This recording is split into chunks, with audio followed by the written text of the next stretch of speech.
anak-anak, kali ini kita akan masuk ke pembahasan bab 3, yaitu tentang hidup damai dengan saling memaafkan.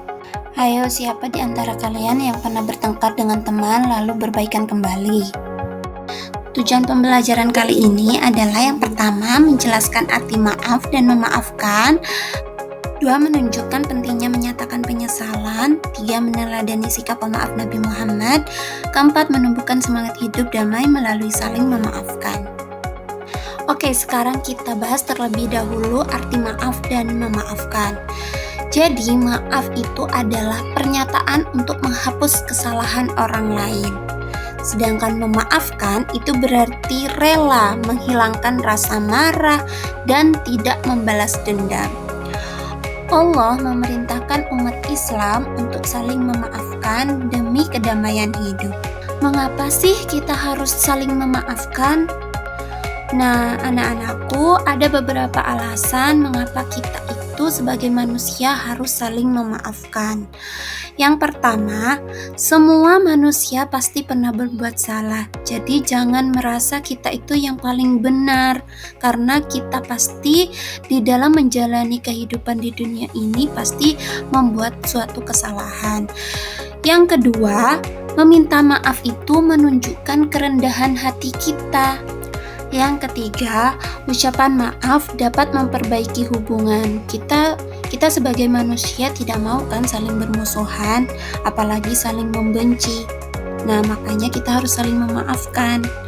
Nah, yang keempat, permintaan maaf yang tulus itu akan membawa suatu kedamaian hidup. Siapa di sini yang mau hidupnya damai?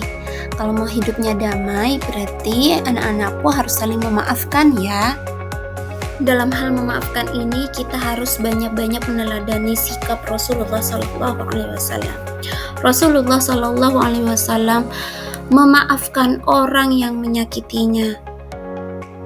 Bahkan penduduk Taif yang melempar beliau pun dimaafkan. Beliau itu tidak pernah menyimpan sedikit pun dendam kepada orang-orang yang telah zalim kepadanya. Rasulullah selalu mengajarkan kasih sayang dan perdamaian terhadap sesama manusia, walaupun itu bukan orang muslim sekalipun.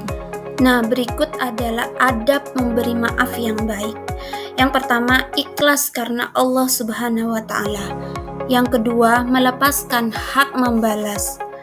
Yang ketiga, tidak menuntut denda ataupun syarat. Yang keempat, menghapus rasa sakit hati. Yang kelima, tidak menyisakan dendam di hati. Yang keenam, menghilangkan amarah.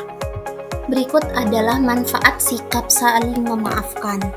Yang pertama, menenangkan hati dan pikiran. Jadi orang yang suka memaafkan, saling memaafkan, itu akan tenang pikiran dan hatinya. Yang kedua, menjaga persaudaraan dan pertemanan. Jadi, sikap saling memaafkan itu dapat menjaga persaudaraan dan pertemanan kita dengan orang-orang, dengan manusia gitu. Yang ketiga, mendapatkan pahala dan ridho Allah. Betapa banyak pahala bagi orang-orang yang saling memaafkan. Nah, berikut adalah cara menumbuhkan sikap memaafkan. Yang pertama, kita harus belajar mengendalikan emosi kita. Jangan sedikit-sedikit marah, tersinggung, dan sebagainya. Yang kedua, menyadari bahwa semua orang bisa berbuat salah. Jadi, jangan merasa yang paling benar, karena semua pasti pernah berbuat salah. Yang ketiga, tidak membalas keburukan dengan keburukan. Justru kita harus membalas keburukan dengan kebaikan. Yang keempat, kita harus bisa membiasakan, berlatih, mendoakan orang yang menyakiti agar berubah. Coba sekarang kita melakukan refleksi diri. Coba tanyakan kepada diri kita sendiri, apakah aku mudah memaafkan orang lain? Apakah aku pernah meminta maaf saat salah? Apakah aku masih menyimpan dendam? Apakah aku meneladani sikap pemaaf Rasulullah SAW? Coba kalian jawab di hati kalian sendiri. Oke, cukup sekian. Terima kasih atas perhatiannya. Moto dari Ibu, memaafkan bukan berarti lemah, tapi justru tanda kekuatan hati. Jadi, kita harus hidup damai dengan saling memaafkan.